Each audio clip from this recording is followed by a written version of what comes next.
ایک برادر عزیز نے سوال بھیجا ہے کہ کسی پوڈ کاسٹ میں اویس ربانی صاحب کی ایک شیعہ مولوی صاحب سے پوچھا گیا کہ کیا کسی ملک میں اس وقت حکومت اسلامی ہے، تو اس شیعہ نے کہا کہ شیعہ مولوی نے کہا کہ کہیں پر بھی اس وقت حکومت اسلامی نہیں موجود، اور جس کو آپ سوچ رہے ہیں حکومت اسلامی، وہ دور دور تک حکومت اسلامی نہیں ہے۔ خوب، یہ جو پوڈ کاسٹ تھی یہ خلافت اور امامت کے موضوع پر ہو رہی تھی، نظام خلافت اور امامت کے موضوع میں۔ تو اس کے درمیان یہ ایک سوال آیا جس پہ پھر کافی سارے دوستوں نے اس متعلق پوچھا کہ شیعہ میں بھی آیا ایسے افراد موجود ہیں کہ جو نظام ولایت فقیہ کو اس طریقے سے یعنی رد کرتے ہیں اور ریجیکٹ کرتے ہیں۔ تو دیکھیں، اس میں آپ کی خدمت میں عرض کروں کہ چند مطالب ہمیں سمجھنے کی ضرورت ہے۔ سب سے پہلے تو جو ہمارے عزیزان پاکستان کے اندر مختلف طبقات سے تعلق رکھتے ہیں اور شیعہ اور سنی علماء کو بلاتے ہیں اور پوڈ کاسٹ کرتے ہیں، بہت اچھا سلسلہ ہے۔ اس دور حاضر کے اندر سوشل میڈیا سے استفادہ کیا جائے اور نسل نو جو ہے، نئی نسل جو ہے، اس تک دین کا پیغام پہنچایا جائے اور معارف اسلامی کو گہرائی کے ساتھ سمجھا جائے، اور خصوصاً ہمارے بنیادی مسائل جس طرح حکومت، سیاست، اقتصادیات اور سماجی مسائل، ان کے اوپر کلچر اور ثقافت، ان موضوعات کے اوپر ڈسکشن کی جائے تاکہ ہماری جو نسل حاضر ہے یہ ان موضوعات سے دینی نقطہ نگاہ سے آشنا ہو۔ تو اس میں بعض اوقات اس طریقے سے ہوتا ہے کہ جو میں سب سے پہلے مطلب عرض کرنا چاہتا ہوں ان عزیزان کی خدمت میں جو پوڈ کاسٹ کرتے ہیں، دیکھیں آپ جن افراد کو بلائیں ان کے متعلق آپ کو آشنائی ہونی چاہیے۔ مثلا ایک شخصیت ہے جنہوں نے کبھی نظام کے اوپر بات نہیں کی، جن کے موضوعات سیاسی نہیں ہوتے، اسلامی سیاست پہ ان کے نہ لیکچرز ہیں اور نہ ان کا ذوق ہے۔ مطلب آپ کو ایک شخص کا پتہ ہے کہ ان کی شخصیت عموماً فرقہ واریت کے موضوعات ڈسکس کرنا، یا مثلا ایسے موضوعات جو مناظرانہ پاکستان میں ایک روش چلتی ہے جس میں دوسرے مسالک کو نیچے گرانا اور اس قسم کا جو ہے وہ مناظرہ کرنا ان کا مزاج ہے۔ تو ان کو بلا کر ایسے امپورٹنٹ موضوعات اور مہم موضوعات جن کے اوپر ایک تو وسعت مطالعات چاہیے، پھر اسلامی سیاسی و اجتماعی ذوق چاہیے، قرآنی نقطہ نگاہ سے نظام اسلامی کیا ہے، یہ ایک بہت بنیادی اور گہری بحث ہے۔ اس کے اوپر آپ کی یا تو اسپیشلائزیشن ہونی چاہیے یا بہت زیادہ کام ہو، ورکنگ ہو، آپ کی ایک وقت لگایا ہو اور اس کا ان آثار سے بھی ثابت ہو، یعنی ایک شخصیت کے آثار بتا رہے ہوتے ہیں۔ جس طرح برادر اویس ربانی صاحب نے جو ہے چند پوڈ کاسٹ جو ہیں وہ استاد محترم آغا سید جواہر نقوی کے ساتھ کیے ہیں، تو آپ دیکھیں کہ آغا سید جواہر نقوی جو ہیں ان کے یہ موضوعات ہیں، سیاسیات، ان کے جو سیاست پہ، ایک تو حالات حاضرہ پہ ان کے تبصرے ہوتے ہیں، دوسرے اسلامی سیاست کے اوپر وہ بہت زیادہ ان کی گفتگو جو ہے موجود ہے۔ مثلا ولایت فقیہ کے اوپر ان کے لیکچرز آپ کو ملیں گے، دنیا کے اندر جو حکومتیں قائم ہیں، جو انقلاب ہیں، ان کے اوپر ان کی جو ہے وہ آپ کو بحث ملے گی، گفتگو ملے گی۔ جس طرح اہل سنت میں آپ دیکھیں مولانا ابو الاعلیٰ مودودی یا ڈاکٹر اسرار یا اس طرح کے اور بعض جو علماء ہیں، اور آج حالات حاضرہ میں مثلا آپ ان دور حاضر میں آپ دیکھتے ہیں کہ جس طرح تنظیم اسلامی کا بھی جو سربراہ ہیں، ان کی موضوعات اس طرح کے سیاسی موضوعات، نظام خلافت اور حکومت اور جو اجتماعی موضوعات ہیں قرآنی، ان کے اوپر وہ ڈسکشنز کرتے ہیں۔ اسی طرح خالد عباسی صاحب ہیں یا مثلا اوریہ مقبول جان صاحب ہیں، یہ سب اسکالرز ہیں ہمارے ہاں جو ایسے موضوعات پہ گفتگو کرتے ہیں جو عموماً سیاسیات سے تعلق رکھتے ہیں، اجتماعیات اسلامی سے تعلق رکھتے ہیں، اور اس کو قرآنی نقطہ نگاہ سے بیان کرتے ہیں۔ انقلابی موضوعات، انقلاب کا موضوعات، خود دنیا میں کتنے انقلاب آئے ہیں، کون کون سے انقلاب ہیں، ان کی کنڈیشنز کیا ہیں، یعنی یہ خود تخصص ہیں، ہر کسی کی ڈسکس کرنے کا موضوع نہیں۔ اب ایک موضوع اتنا امپورٹنٹ نظام امامت اور خلافت، اس کے لیے سب سے پہلے تو کوشش کی جائے ایسے افراد کا چناؤ جو اس موضوع کو کے اہل ہوں، کیونکہ دیکھیں ان موضوعات کو بیان کرنے کے لیے ایک تو آپ کو اپروچ چاہیے، اور دوسرا جو سننے والے ہیں ان کا بھی ایک لیول بنانا ہوتا ہے، یا بعض کا جو بنا ہوا ہوتا ہے اس کو مزید بڑھانا ہوتا ہے، ٹھیک ہے۔ تو سب سے پہلے تو میں برادر اویس ربانی کی خدمت میں یہ عرض کروں گا کہ آپ کی اس متعلق آپ کا کام بہت اچھا ہے، لیکن اس پہ آپ ریسرچ کریں کہ کن شیعہ محققین، علماء اور ایسے بہت سارے پاکستان میں شیعہ علماء ایسے موجود ہیں کہ جو اچھی سیاسی گفتگو کرتے ہیں، مثلا جس طرح اسلامی سیاست کو جانتے ہیں، قرآنی سیاست کو جانتے ہیں، قرآنی اجتماعیت کو جانتے ہیں، مثلا جس طرح علامہ امین شہیدی صاحب کو اویس ربانی صاحب بلاتے ہیں، وہ اس موضوع کے اسپیشلسٹ ہیں۔ اسی طریقے سے آغا مرتضیٰ زیدی صاحب ہیں، ان کو بلائیں، پوڈ کاسٹ کروائیں اس موضوع پہ۔ اس طرح برادر حیدر نقوی صاحب ہیں، اور بہت سارے جو انقلابی اور فکری علماء ہیں جن کا خصوصاً ان سیاسیات میں کام ہے، بہت سارے ہیں، میں نے بہت ساروں کا بھی نام نہیں لیے، ان کو بلایا جائے، ان کے ساتھ وہ ڈسکشن کریں ایسے موضوعات پہ، تو اس سے کیا ہوگا، اس سے فائدہ ہوگا اور صحیح موضوعات سامنے آئیں گے۔ جس طرح سید جواہر نقوی حافظ اللہ سے اویس ربانی صاحب نے جب گفتگو کی تو انہوں نے اب دیکھیں کتنی خوبصورت انداز سے بیان کیا شرعی حکومت کس کو کہتے ہیں، شورا کا کیا معنی ہے، تو پتہ چل رہا ہے ان کی ایک اسپیشلائزیشن ہے، ٹھیک ہے۔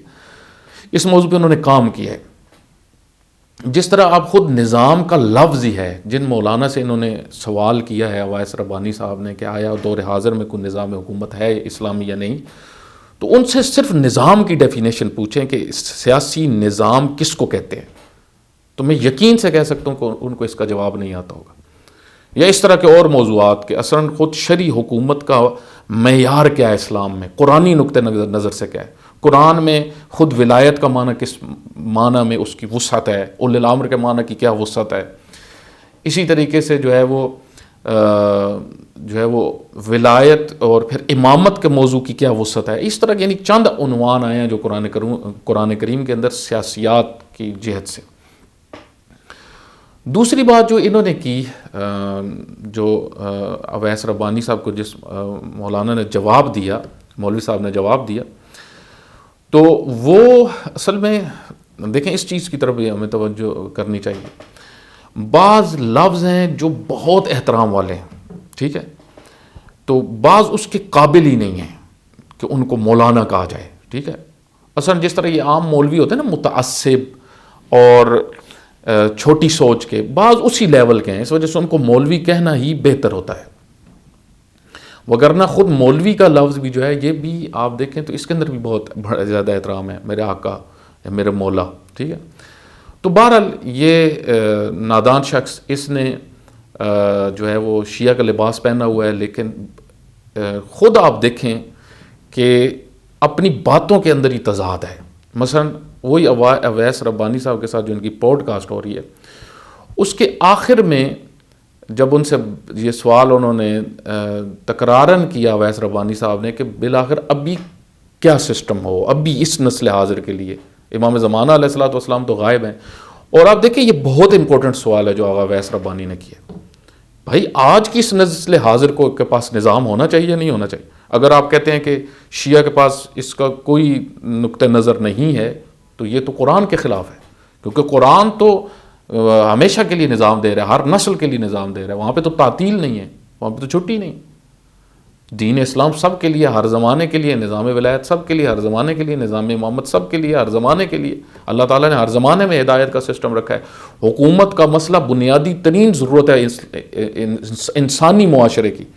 اس وجہ سے قرآن نے اس موضوع کو بہت زیادہ تفصیل کے ساتھ ڈسکس کیا۔ بنیادی موضوع ہے، اولین حیثیت رکھنے والا موضوع ہے، اس وجہ سے اہل البیت نے بھی اس موضوع کو بہت تفصیل کے ساتھ ڈسکس کیا ہے، خود امامت کے موضوع۔ اور خصوصاً پھر آپ دیکھیں فقہا کے جو انہوں نے یعنی مولوی صاحب نے جواب دیا، وہ یہ کہ جب بہت تکرار کیا اویس ربانی صاحب نے، تو انہوں نے کہا کہ ہمارے ہاں زمانے غیبت میں فقہا اور جو مجتہد، اور آپ دیکھیں وہاں میں ولایت فقیہ کا لفظ اندر سے نہیں نکلا، کیونکہ غیبت کبریٰ میں جو سسٹم موجود ہے شیعہ کے پاس وہ ولایت فقیہ ہے، اور ان مولوی صاحب کے پیٹ میں وٹ پڑتا ہے اگر یہ ولایت فقیہ کی تعبیر استعمال بھی کر دیں، اتنا بغض اور کینہ ہے۔ اور یہ بعض افراد ہیں شیعہ کے اندر، علماء ایسے ہیں، دکھ کی بات ہے کہ یہ ان کے اندر اتنی نفرت ہے، داعش جتنی نفرت ہے ان کے اندر نظام حکومت اسلامی کی۔ اور اس میں آپ دیکھیں یہ انسان کے باطن کی کمزوری ہوتی ہے، باطن کا صاف نہ ہونا ہے۔ جس طریقے سے حضرت علی علیہ الصلوۃ والسلام کی حکومت تھی نا، آپ دیکھیں اس حکومت کے وہ بھی ایک بڑی تعداد کو پسند نہیں تھی، حضرت علی علیہ السلام کا نام لینا آج تک ایک بڑی تعداد پسند نہیں کرتی حضرت علی کی حکومت کی وجہ سے، کیونکہ وہ حکومت ایک عادلانہ حکومت تھی، ایک عادلانہ نظام تھا۔ ابن تیمیہ جیسوں نے شدت کے ساتھ حضرت علی علیہ السلام کے نظام حکومت کو رد کیا اور گھٹیا تعبیرات استعمال کی امیر المومنین کے بارے میں۔ منہاج السنہ میں وہ موجود ہیں کہ امیر المومنین کی کس طرح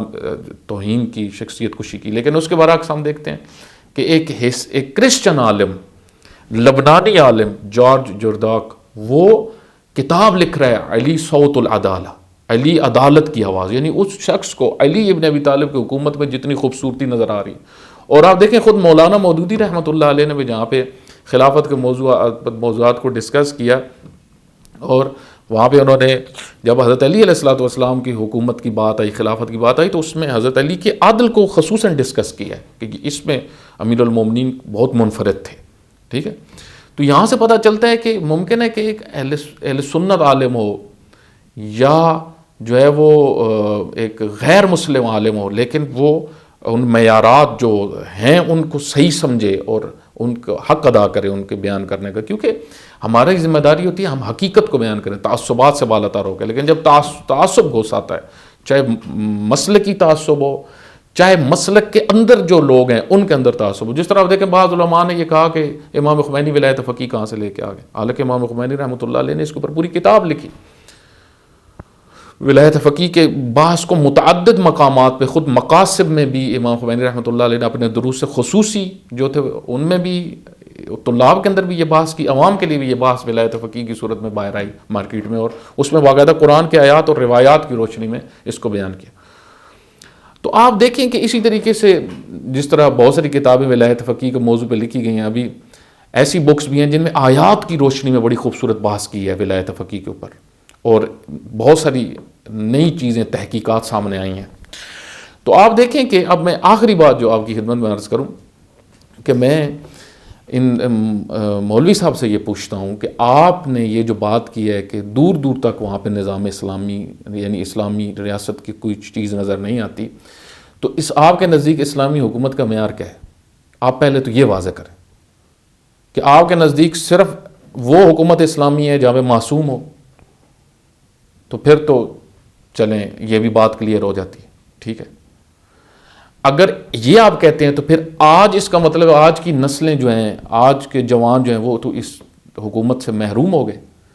آج تو پھر نظام، اسلام تو نظام دینے والا دین ہے، آپ تو خود نظام پہ بات کر رہے ہیں جو آپ کو آتی نہیں ہے، تو اس دور میں کیا نظام نہیں ہے اسلام نے دیا آج کی نسل کے لیے؟ امام زمانہ علیہ السلام کی غیبت میں چھٹی ہے، تعطیل ہے، تو پھر آخر کیا نظام ہے جو اس نسل حاضر کے لیے؟ وہ ولایت فقیہ کا نظام ہے۔ اللہ تعالیٰ نے کبھی بھی انسانوں کو نظام کے بغیر نہیں رکھا، کیونکہ فطرت میں ہے کہ حکومتی نظام کی ضرورت ہے، اور اسلام فطرت کا جواب دیتا ہے۔ کوئی چیز ایسی نہیں ہے جس کا جو فطرت کا تقاضا کر رہی ہو، انسانی معاشرہ حکومت کا تقاضا کرتا ہے۔ آج کی نسل سب سے زیادہ جن موضوعات کو ذوق سے سنتی ہے، شوق سے سنتی ہے، وہ حکومت کے مسائل ہیں، وہ سیاسی مسائل ہیں اسلام کے، اور آپ کہتے ہیں کہ وہ صرف امام معصوم کے ساتھ مختص ہے، تو پھر تو 1200 سال گزر چکے ہیں اور آگے پتہ نہیں کتنے سال ہیں، تو پھر اس نسل حاضر کو آپ کدھر چھوڑیں گے؟ کہاں کیا جواب دیں گے؟ پھر تو دوسرے جو کہتے ہیں کہ ان کے پاس نظام ہی نہیں ہے، تو وہ تو پھر ٹھیک کہتے ہیں۔ حالانکہ سب سے پرفیکٹ نظام جو ہے حکومت کا پوری تاریخ میں رہا اور آج بھی، وہ شیعہ کے پاس ہے، ٹھیک ہے۔ حکومت کا نظام شیعہ نے پیش کیا ہے، اہل البیت علیہ السلام نے بیان کیا ہے۔ امام جعفر صادق علیہ السلام کے جو نظام حکومت کے اوپر کتابیں لکھی گئی ہیں، جو امام جعفر صادق نے نظام حکومت پیش کیا، تو میں ان مولوی صاحب سے کہتا ہوں پڑھیں وہ کتاب جو الامام الصادق المذاہب الاربعہ جو لکھی ہے ایک شیعہ محقق نے، اسد حیدر نے، اور اس میں انہوں نے امام جعفر صادق علیہ السلام کے وہ اصول بیان کیے ہیں کہ جو حکومت اسلامی کے ہیں۔ اس میں امام علیہ السلام نے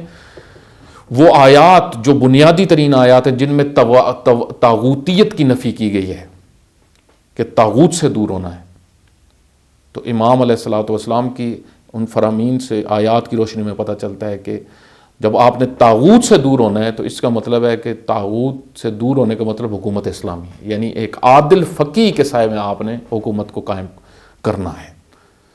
اچھا، آپ ایران کے اندر آپ دیکھیں، سب سے پہلی چیز ایک عادل عالم، فقیہ، مدبر، سیاستدان، حالات حاضرہ سے آشنا، اور تمام وہ خصوصیات جو ایک حاکم کے اندر ہونی چاہیے، اسلامی حاکم کے اندر، وہ رہبر معظم آغا سید علی خامنہئی حافظ اللہ کے اندر پائی جاتی ہیں، اور امام خمینی رحمۃ اللہ علیہ میں بھی پائی جاتی تھی۔ اس میں پھر اس کے بعد معاشرے کے اندر عدل اجتماعی کے لیے کوشش کرنا، یعنی سب کو ان کے حقوق ملے۔ آپ دیکھیں اس حوالے سے پوری کوشش کی جا رہی ہے ایران کے اندر آج تک۔